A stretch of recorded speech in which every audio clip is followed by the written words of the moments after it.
पंजकोट चतकान college road पर school van को माल बरदार गाड़ी ने टक्कर मार दी, जिससे मुख्तलिफ स्कूलों के 6 तालबा ड्राइवर समेत जख्मी हो गए, जिन्हें हादसे के फौरी बाद टीचिंग हॉस्पिटल ले जाया गया। इमरजेंसी में कई घंटे जख्मी डॉक्टरों का इंतजार करते रहे। बाद अज़ां पैरामेडिक्स ने जख्मियों को तिब्बी इमदाद फराहम की। 3 जख्मियों की हालत तशवीशनाक बताई जा रही है, जिन्हें मज़ीद इलाज के लिए कराची रेफर किया जा रहा है। जख्मियों के नाम मुस्कान, शीमा, आरफा, बख्तावर, आशा और वैन ड्राइवर यासिर अली शामिल है।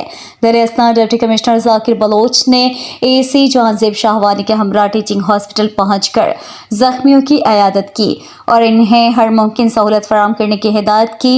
इमरजेंसी में डॉक्टर मौजूद न होने पर डिप्टी कमिश्नर ने बरहमी का इजहार किया और कहा कि इमरजेंसी में हर हाल में एक डॉक्टर की मौजूदगी लाजमी है।